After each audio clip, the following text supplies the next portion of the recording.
School and we would expect कि अगर ये कनेक्ट कर सकते हो, जो कि है 7 बिट कॉस्टली थोड़ी सी, बट इतनी नहीं है कि यस सर। सो धन्यवाद।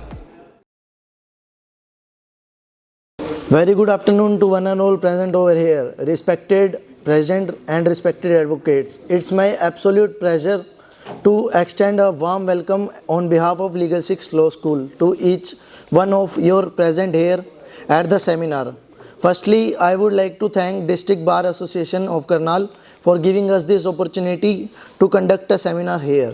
We are fortunate to have with us today Mr. Sanjeev, founder of Legal 6 Law School. He has BA, LLB, LLM, PhD in international law. He has having teaching experience of more than 7 years.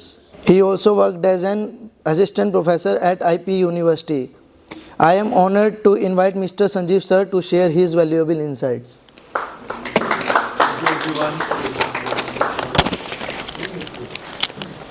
So today's workshop is about efficacy of new criminal laws. देखो, बोलने आया हूँ, ठीक है, but बोलने से सब कुछ नहीं होगा. Certainly I would ask something, right. Simply interactive session हो तो ज़्यादा मज़ा आता है, सिंपली बोल कर जाने में कोई मज़ा नहीं आएगा, राइट. तो बेसिकली न्यू क्रिमिनल लॉज आ चुके हैं, राइट. एसेंट मिल चुका है प्रेसिडेंट का, बट अभी फोर्स में नहीं आए हैं, एंड चांसेस है कि अभी उसको फोर्स में आने में टाइम लगेगा, राइट. तो कितना टाइम लगेगा, that depends upon the phases. For example, first phase will be starting from Chandigarh itself. ऐसा न्यूज़ में आ चुका है, राइट. हाँ, UP, Chandigarh, right. UT, yes, UT. So basically अब चंडीगढ़ से स्टार्ट करेंगे वैसे, ठीक है.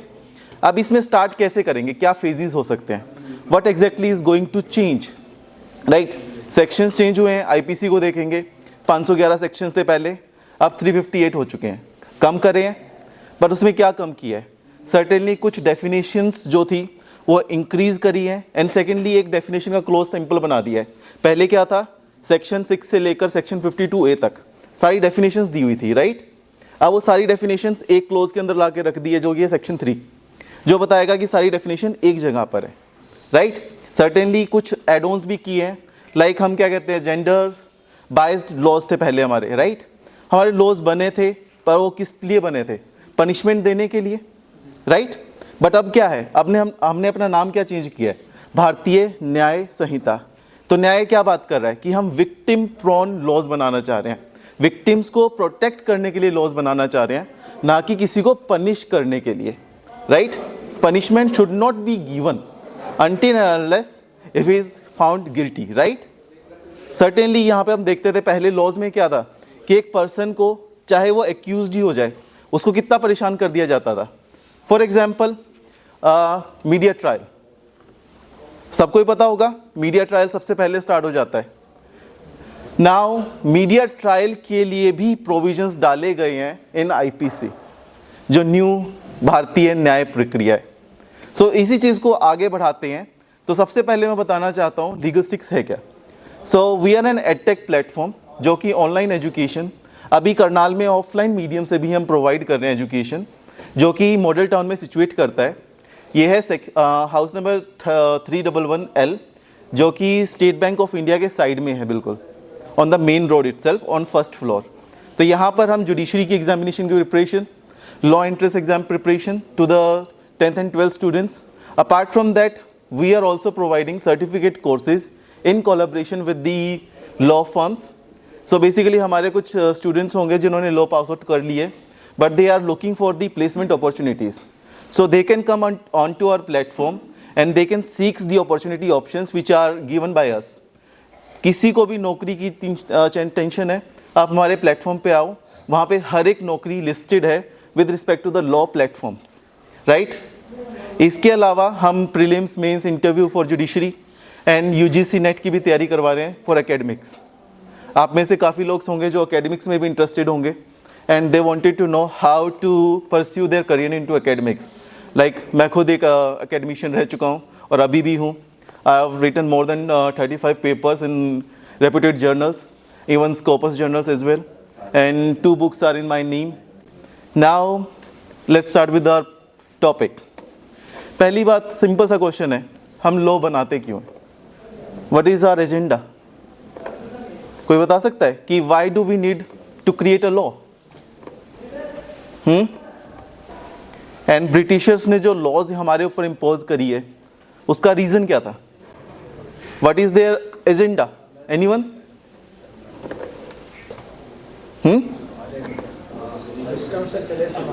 सिस्टम से चले समाज, राइट.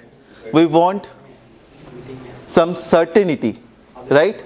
सर्टेनली पहले राजा महाराजा थे, हर एक राजा महाराजा के खुद के अलग लॉज थे एंड हर एक लोगों में कंफ्यूजन रहती थी किसकी लॉ को फॉलो करें, किसके कानून की प्रक्रिया को फॉलो करें, right. To create the certainty and uniformity कि पूरे देश पर एक ही लॉ लागू हो, पूरे देश पर और पूरे देश के लोगों पर एक जैसा ही लॉ लागू हो, कानून उनके ऊपर लगे, उसके लिए हमने लॉज क्रिएट किए. एंड इसी तरीके से first law commission, second law commission, third law commission, जिन्होंने 18th सेंचुरी में 1801 से लेकर 1908 तक बेसिकली मेन लॉज यहीं तक पास आउट हुए हैं, जिसमें से 1860 का आईपीसी था, राइट. आगे 1908 का सीपीसी था, 1872 का इंडियन एविडेंस एक्ट था. अभी जो पहले वाला क्रिमिनल लॉ था हमारा जो 1901 से जो था वो चेंज करके 1973 वाला सीआरपीसी बना था, राइट. बट अगर उन सबको कंटिन्यू देखें तो सबका जो मेन प्रोसेस था, मेन रीज़न क्या था? यूनिफॉर्मिटी लाना, कि एक यूनिफॉर्म प्रोसीजर से लॉज या एक यूनिफॉर्म प्रोसीजर होना चाहिए किसी को न्याय देने के लिए या फिर दंड देने के लिए, राइट. एक ही प्रोसेस होगा. अब उस प्रोसेस को, यूनिफॉर्मिटी को और सर्टेनिटी को लाने के लिए we need that law, right. And secondly एक कॉन्सेप्ट था, ignorance of law is not an excuse, everyone knows that. And इसके ऊपर सबसे बड़ा केस भी था MH George versus state of Maharashtra, जिसमें एक पर्सन गोल्ड स्मगल कर रहा था from a state to B state, but वो लैंड कर गया इंडिया में, जहाँ पर इंडिया में लॉ था दैट अगर कोई पर्सन स्मगल करता है गोल्ड की सर्टेन क्वांटिटी से ज़्यादा, he will be punished. Even though वो एक स्टेट से दूसरी स्टेट जा रहा था, उसको इंडिया नहीं आना था, बट स्टिल इंडिया पे लैंड करते ही हम क्या एक्सपेक्ट करेंगे? He must know that law क्या है, राइट. सो उसी चीज़ के ऊपर हम कानून बनाया, राइट.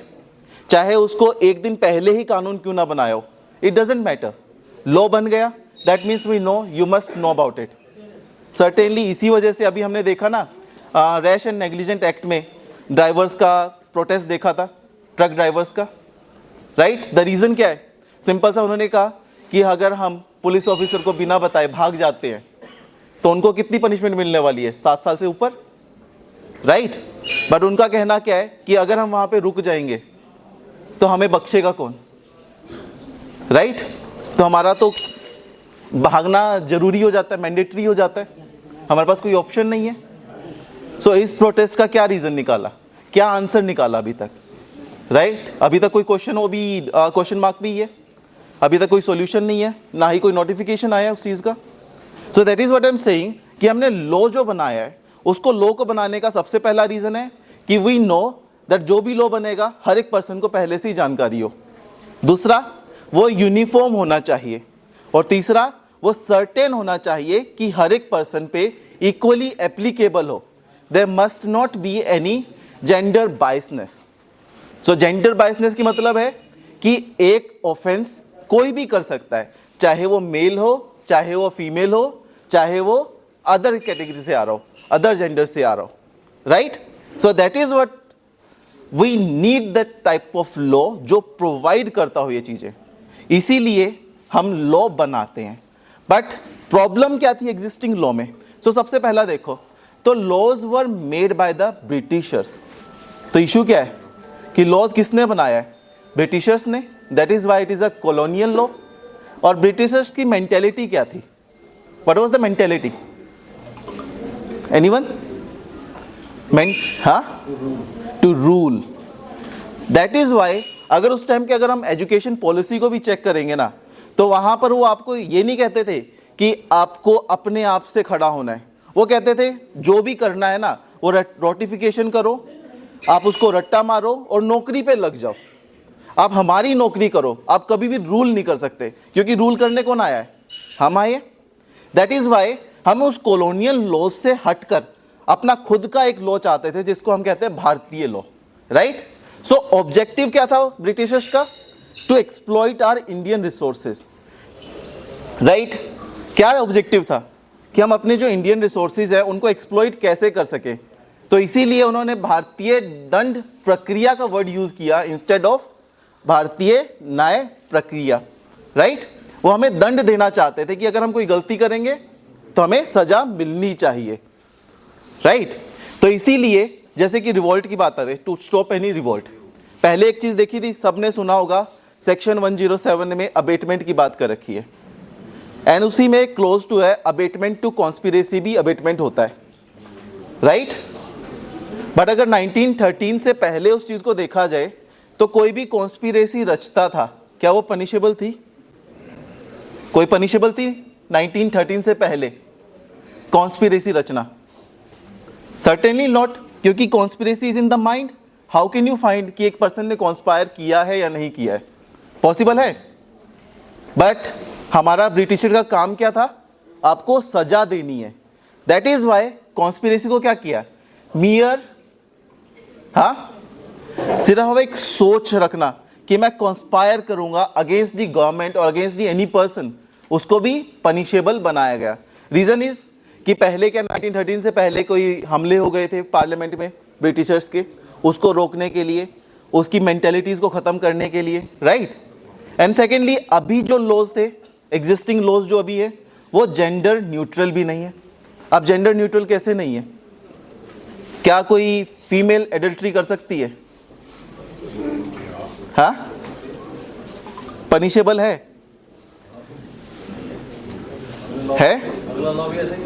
अगले लॉ में एक प्रोविजन को छोड़ के बाकी तो चेंज हुए है, थोड़ी जगह, मैं मना नहीं कर रहा है, बट उसको चेंज किया गया है।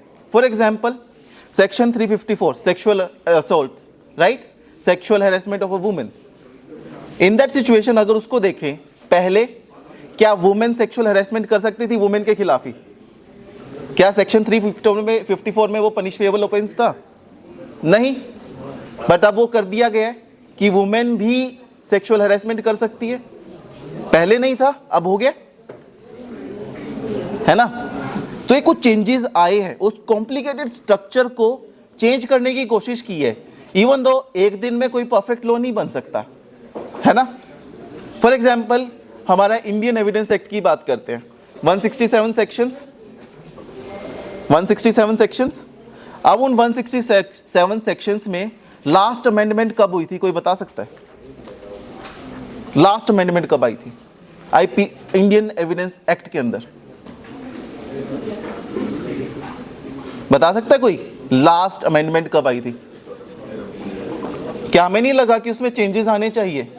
1872 में बना था, एंड 1872 से लेकर अभी तक कितने चेंजेस आ चुके हैं। एआई हमारे पास है, इलेक्ट्रॉनिक एविडेंस हमारे पास है, राइट, फोन्स आ चुका है, मीडिया आ चुका है।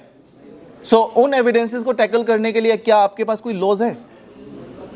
फॉर एग्जाम्पल अगर आपको किसी भी इलेक्ट्रॉनिक डिवाइस का एविडेंस देना है तो आपके पास प्रोसेस क्या है? Section 65A and section 65B, यही है साइबर उसमें। एंड उसको आपको कहां पर जाना पड़ेगा? पहले तो उसको चेक करवाना पड़ेगा कि whether the device is good और नॉट, क्या उसमें एविडेंस सही भी है या नहीं। फिर इलेक्ट्रॉनिक सर्टिफाइंग अथॉरिटी से सर्टिफाई करवा के आप एविडेंस में दोगे।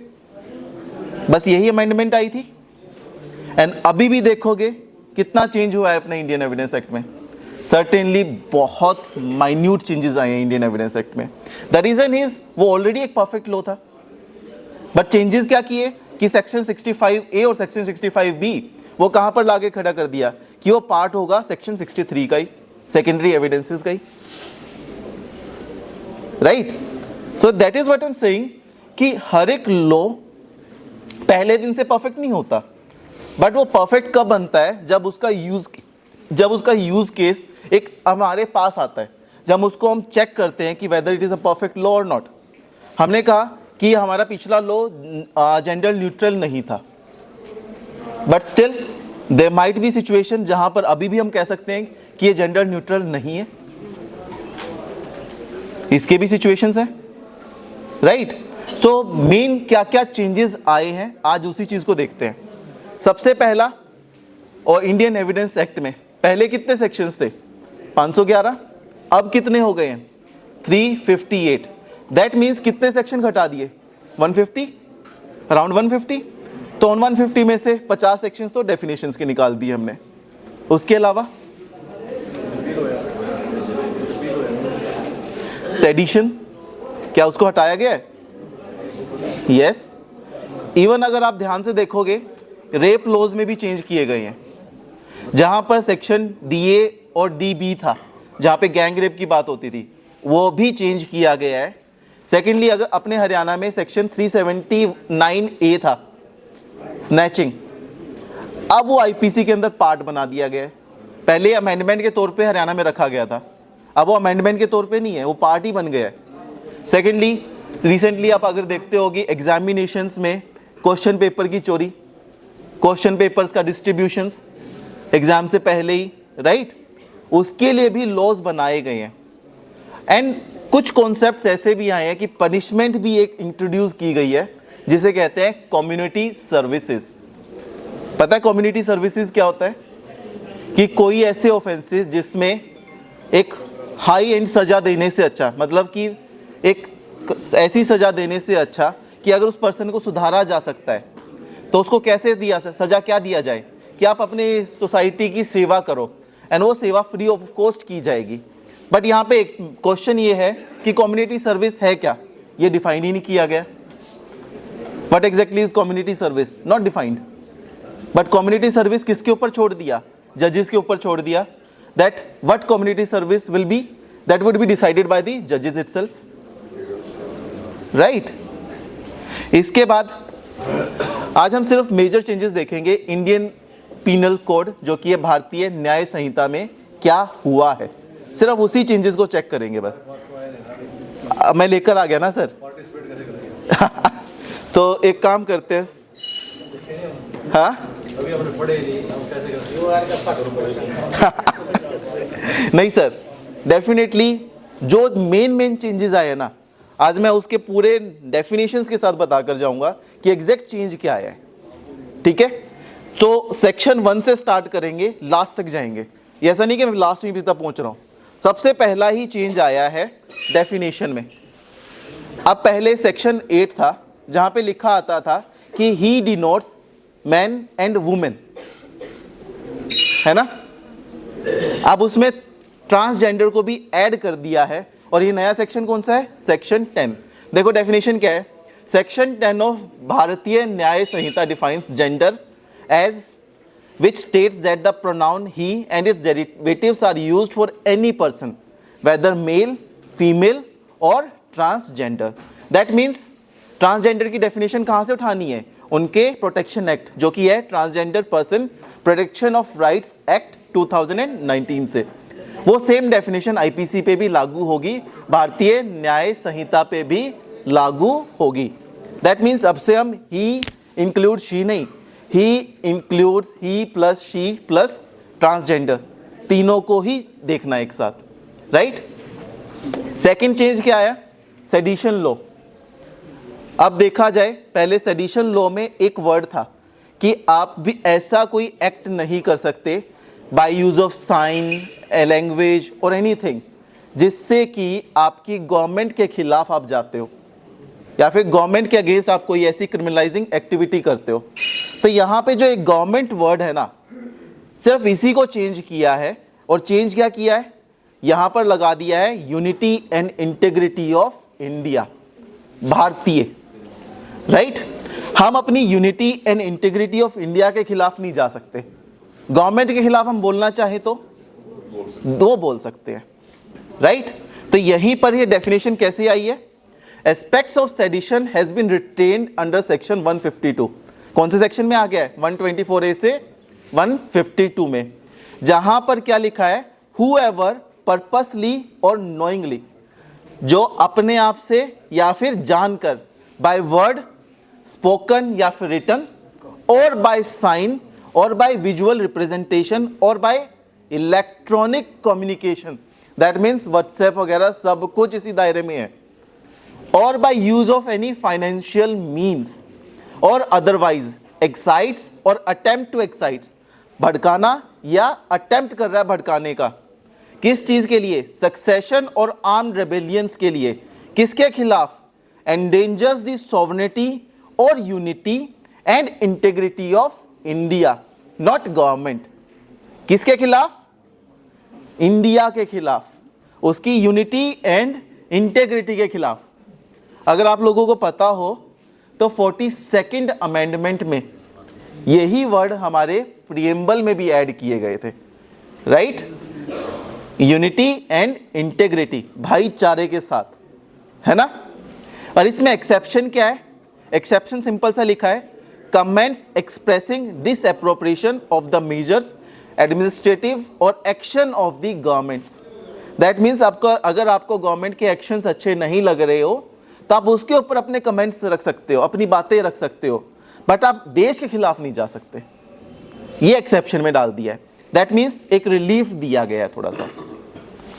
अब यूएपीए, एनएसी एक्ट, उसमें तो ऑब्वियसली गवर्नमेंट के खिलाफ ही था, बट यहां पर एक रिलीफ है।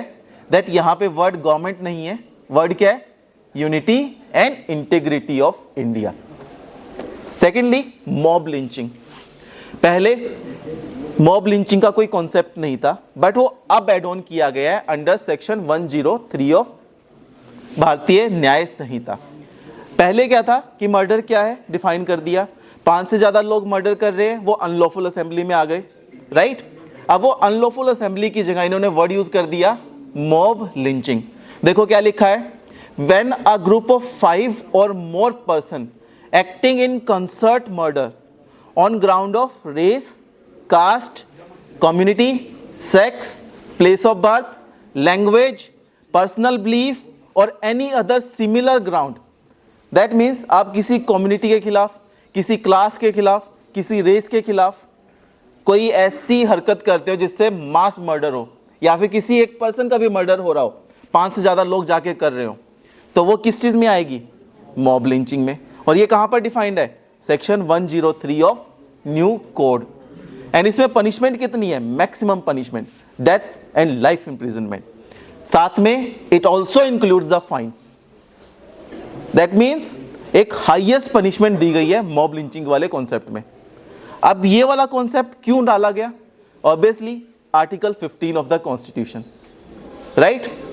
हम कोई भी लॉ बनाते हैं तो वो लॉ सब धर्मों पर, सब रेस पर, सब क्लासेस पर इक्वली एप्लीकेबल होगा, right to equality and equal protection of the law. So mob lynching भी अब इसी का पार्ट हो गया है। इसके बाद टेररिज्म, एक नई डेफिनेशन एड ऑन की गई है, टेररिज्म। सो टेररिज्म में सिंपल सी बात है कि उन्होंने economic security, political security as well as danger to the unity and integrity of India, इसको इन्वॉल्व करते हुए डेफिनेशन पॉइंट आउट की है। सो देखो डेफिनेशन क्या है, beside the acts of threatening or likely to threaten the unity, integrity and sovereignty and security of country or striking terror in the mind of people, the act includes death, damages to the property caused by any bombs, explosive, firearms, lethal weapons, poisonous or noxious gases, other chemicals or by any other substance or hazardous nature। So that means in चीज़ों से अगर आप कोई भी harm करते हो या फिर आप इकोनॉमिक सिक्योरिटी को ऑफ इंडिया को गिराने की कोशिश करते हो, वो सब एक्ट किस में आ रहे हैं? टेररिज्म में। दैट मीन्स न्यू डेफिनेशन आ चुकी है हमारे पास टेररिज्म की, जो कि economic security as well as political as well as financial, जितना भी हमारी कंडीशन ऑफ द कंट्री है उस सब को इन्वॉल्व कर रही है। एंड वो सबको जो हमारी कंट्री के इंटीग्रिटी एंड सॉवरेनिटी पर इफेक्ट डालेगी उसे टेररिस्ट एक्ट कहा जाएगा।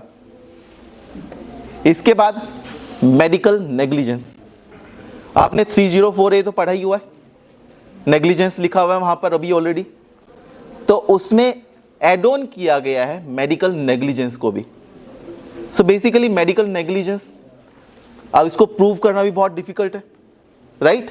How will you prove a medical negligence concept? कोई है ऐसा कि इसको प्रूव करना आसान है? एक्सपर्ट ओपिनियन है, वो कोई देता नहीं है। तो यहाँ पर एक चेंज हमारा सीआरपीसी में आया है। वो क्या चेंज है कि अब फॉरेंसिक एविडेंसेस को मैंडेटरी कर दिया गया है एक ऐसे ऑफेंसेस में जिसमें 7 से साल की पनिशमेंट ज़्यादा हो। सो ऐसी सिचुएशन पे मेडिकल ओपिनियन ली जा सकती है, that is a mandatory thing. But 7 से नीचे में आप ऑप्शनल है कि अगर आप चाहते हो तो ले सकते हो। अब देखो मेडिकल नेग्लिजेंस में क्या डाला गया है। द न्यू भारतीय न्याय संहिता under section 106 has carved out a special classification for the doctors in relation to the punishment for causing death by negligence. And इसमें punishment कितनी रखी गई है उनके खिलाफ? Up to 5 years, जिसमें if death is caused, अगर death cause नहीं हो रही है then up to 2 years. After that 304 में अब ऐसी कोई एक्सेप्शन नहीं है जो पहले थी मेडिकल नेग्लिजेंस में, अब वो एक्सेप्शन रिमूव कर दी गई है। देन 6th है हिट एंड रन केसेस। इस पे तो बवाल भी हो चुका है, राइट? Truck drivers protest. अब हिट एंड रन केसेस में इशू क्या था, दैट अगर कोई पर्सन एक्सीडेंट कर देता है एंड करने के बाद किसी पुलिस ऑफिसर को या फिर कानून को नहीं बताता है कि मुझसे एक्सीडेंट हुआ है और वहां से भाग जाए, उसके खिलाफ ये सेक्शन लागू होता है।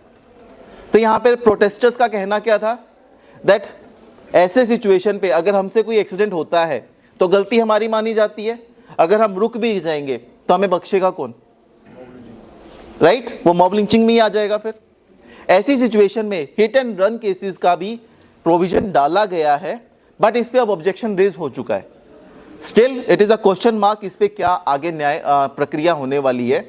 But still any person escapes without reporting the offence, अगर वो ऐसा कोई काम करता है वो इस पर्टिकुलर प्रोविजन में आएगा, ठीक है? After that clause 7 snatching. अपने हरियाणा में सेक्शन 379A स्नैचिंग को डील करता है। और एक चीज ध्यान में देखेंगे तो हरियाणा में और अभी के करंट स्नैचिंग लॉज में डिफरेंस ये है कि current snatching laws are very lenient. Haryana में 7 से ऊपर की पनिशमेंट है, राइट? 10 से ऊपर, सॉरी। बट यहां पर पनिशमेंट कम कर दी गई है, वो है 3 साल। देखो क्या लिखा है, हाँ, not less than 5 year but may extend to 10 years. ये हरियाणा में है। अब कितनी हो गई है? Up to 3 years.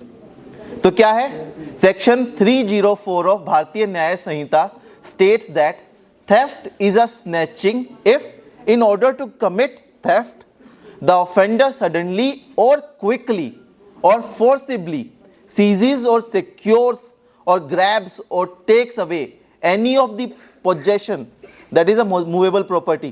किसी की जबरदस्ती बिना उसकी इच्छा के सडनली छीन कर भाग जाए, वो किस में आएगा? स्नैचिंग में। तो उसमें कितनी पनिशमेंट है अब न्यू कोड के according? Up to 3 years. But पहले कितना था? Up to 5 year which may be extended to 10 years. तो क्वेश्चन इज, क्या ये वाली अमेंडमेंट खत्म हो जाएगी? ऑब्वियसली खत्म हो जाएगी। अब इसके लिए हरियाणा में दोबारा से अमेंडमेंट लानी पड़ेगी अगर सेम पनिशमेंट चाहते हैं तो। करो किसी को उसकी एक्सरसाइज करने में, हाँ, खंबे पे चढ़ गया, ये कहेगा या तो मेरा काम कर दो वरना मैं गया, राइट? सो इस चीज के लिए पनिशेबल है, दैट में extend to 1 year with fine और विद बोथ। साथ में यहां पर कम्युनिटी सर्विसेज का भी इंक्लूजन है कि अगर लगता है तो कम्युनिटी सर्विसेज वाली पनिशमेंट भी दी जा सकती है। आफ्टर दैट एक नया कॉन्सेप्ट आ गया है, सामने आया है, ऑर्गेनाइज्ड क्राइम्स। अब हमने देखा होगा कि काफी जगह पर सिंडिकेट्स चलते हैं। आईपीसी में उन सिंडिकेट्स के बारे में कोई नॉलेज नहीं है, बट वहां पर क्या कहते हैं? अनलॉफुल असेंबलीज हैं, राइट?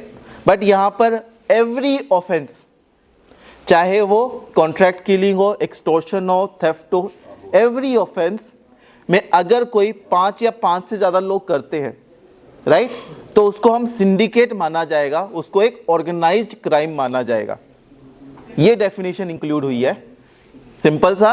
5 से ज्यादा लोग अगर कोई ऑफेंस करते हैं जो कि डिफाइंड है हमारी भारतीय न्याय संहिता में,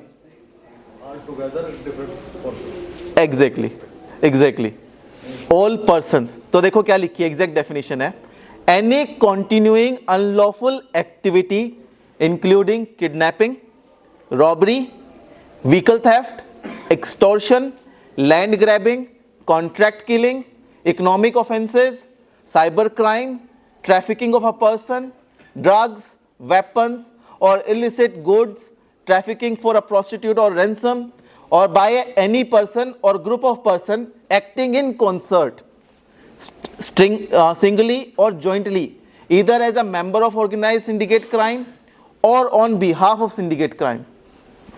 वो किसका पार्ट माना जाएगा? ऑर्गेनाइज्ड क्राइम का पार्ट माना जाएगा, और इसमें पनिशमेंट क्या हो जाएगी? एनहेंस हो जाएगी. ठीक है. आफ्टर दैट पनिशमेंट देखो, अगर इस ऐसे ऑफेंस से जिससे डेथ रिजल्ट हुई है तो सजा कितनी है? डेथ और इंप्रिजनमेंट फॉर लाइफ. ऐसे कोई अनदर ऑफेंस जिसमें डेथ नहीं हुई है बट और कोई ऑफेंस हो चुका है, तो उस सिचुएशन में इंप्रिजनमेंट कैसी है? It may not be less than 5 year but may extend to imprisonment for life. Death हो गई तो डेथ तक की सजा है, बट अगर डेथ नहीं हुई है तो दूसरे सिचुएशन में कितनी है? Up to 5 year which may be extended to imprisonment for life. अगर कोई पर्सन उस ऑर्गेनाइज्ड क्राइम का सिर्फ पार्ट भी है, एज अ मेंबर भी ज्वाइन कर लिया उसने, उसको भी सजा दी जाएगी, और वो कितनी है? Which shall not be less than 5 year which may extend to imprisonment for life. That means syndicate का पार्ट होना भी एक पनिशेबल ऑफेंस है. अगर आपने ऑफेंस कर दिया, डेथ रिजल्ट हो गई, up to death. Death result नहीं हुई है, up to 5 year which may be extended to life in प्रिजनमेंट.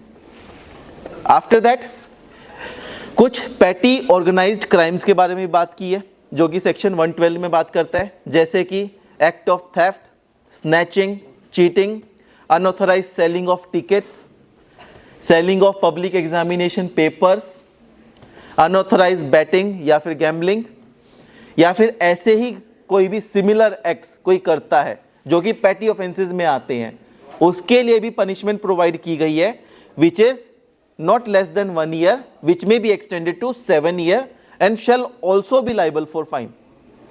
So नया कॉन्सेप्ट आ चुका है ऑर्गेनाइज्ड क्राइम्स का, जो कि एक सिंडिकेट के तौर पे देखा जा रहा है कि कोई पर्सन सिंडिकेट का पार्ट भी है, वो कोई ऑफेंस करते हैं तो सब मेंबर्स, उसमें जो भी मेंबर है सबके खिलाफ ये ऑफेंस स्टार्ट होगा, उसके खिलाफ दंड प्रक्रिया स्टार्ट होगी और उसको सजा दी जाएगी. आफ्टर दैट सेक्सुअल ऑफेंसेस, हाँ, ऐसा नहीं कहा गया, इन्होंने गैम्बलिंग को पैटी ऑर्गेनाइज्ड क्राइम में इन्वॉल्व कर दिया, इंक्लूड कर दिया है, बट गैम्बलिंग किसी और एक्ट में होगा, उस पर तो वो तो वहीं पे रहेगा ना, आईपीसी में ऐड किया गया है sir. After that sexual offences. अब sexual offences against women and child ही होते हैं, बट कौन करता है? The thing is anyone can do, इधर इट्स अ मेल, फीमेल और transgender, anyone can do, right. So इसमें क्या क्या चेंजेस आए हैं? तो पहले क्या था, सेक्सुअल ऑफेंसेस का कोई चैप्टर नहीं था, यहाँ पे एक चैप्टर बनाया गया है, चैप्टर 5, जो कि डील करता है offences against women and child of a sexual offences. इसमें सबसे पहला है section 63, marital rape with a minor wife is an offence. IPC में भी था, बट आईपीसी में क्या था कि 16 साल से कम की लड़की के साथ अगर आप मैरिटल रेप करते हो तो वो पनिशेबल था. बट एक केस आया था, उस केस के बाद, केस का नाम है independent thought versus union of India, उसमें रिकमेंडेशन रखी गई थी सुप्रीम कोर्ट की कि 16 ईयर ऑफ एज को रीड करो as a 18 year of age. बस उसी चीज को इंप्लीमेंट किया गया है यहां पर. सो अब क्या है सेक्शन 63 में कि मैरिटल रेप अगर women is less than 18 year of the ages, ठीक है, दैट मीन्स 18 से कम, 16 नहीं है अब 18 हो चुका है, age is extended. After that sexual intercourse by employing deceitful means, ये simply false promise to marry वाला कॉन्सेप्ट है, काफी टाइम पर देखा है, ये काफी सुनने में भी आया, तो इसी के लिए एक सेक्शन इंट्रोड्यूस किया गया है जो है सेक्शन 69, जहां पर कोई भी पर्सन बाय डिसाइटफुल मीन्स वो शादी नहीं करना चाहता था, बट उसने फॉल्स प्रॉमिस किया that I will marry you without any intention to marry, shall be a punishable offence. हाँ, yes, any person. Right, whoever word use हुआ है यहाँ पर, हाँ कहाँ पर सर, मैं बोल देता हूँ to a woman, that means वो मैन की बात कर रहा है फिर यहाँ पर, हु एवर, मैन और ट्रांसजेंडर भी, ये डिस्ट्रीब्यूशन है, ठीक है। States that whoever by deceitful means or by making promise to marry to a woman without any intention of fulfilling the same has sexual intercourse with her, such sexual intercourse not amounting to offense of rape shall be punished with imprisonment which may extend to 10 years and shall also be liable for fine. So expect कर सकते हैं कि आगे आने वाले cases में बहुत सारे केसेस दिखेंगे, ये वाले भी। After that, enhanced punishment in case of gang rape victims under the age of 17 years. So इसमें punishment enhance कर दिया है, और वो क्या enhance की है, life imprisonment up to the natural life of a person. अब यहाँ पर सेक्शन 56 एंड 57 लागू नहीं होगा, जिसमें हम कहते थे कि life imprisonment is up to 14 years कहते थे, बट ये अब क्या है, up to the natural life of a person. After that, printing or publishing trial proceedings relating to sexual offences without permission of the court is also an offense. ये induce किया गया section 73 में ही कि अगर आप सेक्सुअल ऑफेंसेस को print करते हो, पब्लिश करते हो बिना कोर्ट की परमिशन के, वो पनिशेबल ऑफेंस है, कितना, up to 2 years and shall also be liable for the fine. So ये क्लैरिफाइड हो चुका है कि आप without permission of the court कोई भी ऐसी टर्म्स एंड कंडीशंस या फिर ऐसी कोई न्यूज़ नहीं लिख सकते उस वुमेन या फिर उस एक्ट के खिलाफ without the permission of the court. After that 377 delete कर दिया गया है, वो कौन से केस के बाद, नवतेज सिंह जौहर वाले केस के बाद, जिसमें पहले ही कह दिया गया था कि गेज वगैरह या फिर बेस्टेलिटी ऑफेंस था पहले, बट अब वो भी हटा दिया गया है। Bestiality is not an offence now, Section 377 is totally removed. And offense of adultery is also removed. पहले adultery भी offense था, but after the case वो भी remove कर दिया गया है। Now adultery is not an offense, but second भारतीय न्याय संहिता ने Section 498 को retain किया है, जहाँ पर एक मैन अपनी वुमेन किसी वाइफ को, किसी की वाइफ को एंटाइज करता था सेक्सुअल इंटरकोर्स करने के लिए विद सम अदर पर्सन, उसको रिटेन कर रखा है, जो कि है section 84 of new code. After that procedural changes भी आए हैं, जैसे कि कैपिटल पनिशमेंट, जिसमें मैक्सिमम पनिशमेंट्स को इम्प्लीमेंट किया गया काफ़ी जगह पर। कैपिटल पनिशमेंट जैसे कि गैंग रेप वाले केसेस में इन्वॉल्व कर दी गई हैं, सेडिशन वाले से हटा दी गई है न्यू वाले में, राइट। एंड कुछ सेक्शंस रिपील किए गए हैं, कुछ एड ऑन किए गए हैं, जिसमें से एडिड सेक्शंस हमने दिखा दिए हैं। आफ्टर दैट नई पनिशमेंट इंट्रोड्यूस की गई है, जो कि है कम्युनिटी सर्विस, जो कि डिफाइंड नहीं है, बट नाउ सर्टेन केसेस में जिसमें 3 साल से कम की सज़ा है, वहाँ पे कम्युनिटी सर्विसेज की पनिशमेंट भी प्रोवाइड की जा सकती है अप टू सर्टेन टर्म्स। वो कितनी होगी, वो डिसाइडेड बाय द जज itself. Apart from that is all from my side. आप हमारे लीगल 6 लॉ स्कूल को लाइक, शेयर एंड सब्सक्राइब करिए। एंड किसी को भी जुडिशरी की प्रिपरेशन करनी है, किसी को भी लॉ एंट्रेंस एग्जामिनेशन की प्रिपरेशन करवानी है अपने बच्चों को, प्लीज़ हमारे इंस्टीट्यूट भेजिए। Definitely he will get the best knowledge out of the team. And ये ऑनलाइन एंड ऑफलाइन दोनों ही मीडियम से अवेलेबल है। ऑनलाइन मीडियम पूरे ऑल ओवर इंडिया को टैकल कर रहा है। ऑफलाइन मीडियम में बच्चा अगर यहाँ पर आके भी पढ़ना चाहता है तो पढ़ सकता है हमारे पास। All teachers are UGC NET qualified, and किसी न किसी टीचर ने कहीं ना कहीं इंटरव्यू दे रखा है फॉर जुडिशरी, एंड वही टीचर अपने बच्चों को पढ़ाने वाला है। So best quality will be imparted at legal 6 law school, and we would expect कि आप लोगों की सहायता हमें चाहिए होगी to grow. And we would expect कि अगर कोई हम प्रिपेयर करना चाहता है और हमारे पास आना चाहता है तो आप हमारे दिए हुए नंबर पे कनेक्ट कर सकते हो, जो कि है 7206378057, और हमारी खुद की वेबसाइट है जो कि है legal6lawschool.com। And right now more than 100 courses are already listed and हमने काफ़ी सारे colleges as well as law firms के साथ कोलैबोरेट करके इन कोर्सेज को निकाला है। अगर कोई बच्चा इन कोर्सेज को करता है तो definitely internships plus placement opportunities will be provided. And हमारा एक अपॉर्चुनिटी पोर्टल है वेबसाइट पर, वहाँ पर हर रोज़ जहाँ पर भी कोई इंटर्नशिप्स आती है, जहाँ कर कोई भी अपॉर्चुनिटी आती है, वो अपॉर्चुनिटी लिस्ट की जाती है और हेल्प दी जाती है उस प्लेसमेंट को लाने में। हमारी पूरी सहायता रहती है उस बच्चे को एक अच्छी नौकरी दिलवाने में, एक अच्छी जगह सेटल करवाने में। सो उसी चीज़ के उसी रास्ते पे हम चल रहे हैं। हमें आप लोगों की सहायता चाहिए होगी। सो धन्यवाद। अगर कोई क्वेश्चन आप मुझसे पूछ सकते हैं। यस सर, वेरी करेगा sir. Certificate courses are certainly cheap but preparation is bit costly थोड़ी सी, बट इतनी नहीं है कि सबको ले नहीं सकता। It's very reasonable. Definitely sir, definitely sir. Yes, thank you, thank you so much sir, thank you so much. आप लोगों को अच्छा लगा वही बहुत ज़रूरी है। हाँ सर, हाँ हमने आप लोगों के लिए कंपाइल कर दिया है ऑलरेडी। हाँ सर, बहुत डिफाइन किया है। Yes, thank you so much, thank you so much sir. मैंने ज़्यादा टाइम नहीं लिया, पर ज़्यादा से ज़्यादा बहुत। पार्टिसिपेशन इसलिए नहीं हुआ क्योंकि nobody is aware about the law.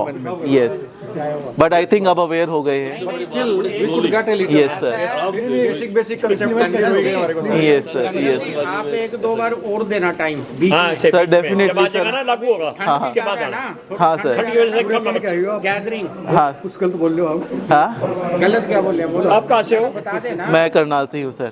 हम जानना चाहेंगे, करनाल से कहाँ से हो? इस सेक्टर 9 में ही घर है हमारा सर। एक बात पहले सुन लो जी, कौन सा है? क्या कह रहे हैं? 350 और करे थे वुमेन जो है ना वो कर सकती है और रेज मॉडेस्टी हाँ हाँ पहले में है whoever वर्ड है उसमें निकाल कर देखो उसमें सर, बोल रहे थे मैंने सुनने किया नहीं बताओ नहीं सर, आप वुमेन मतलब वो कर सकती है करेक्शन हो जाएगा। सर वहाँ पे to a women word use हुआ है। whoever वर्ड है पहले भी इसमें जो है ना रूलिंग भी है।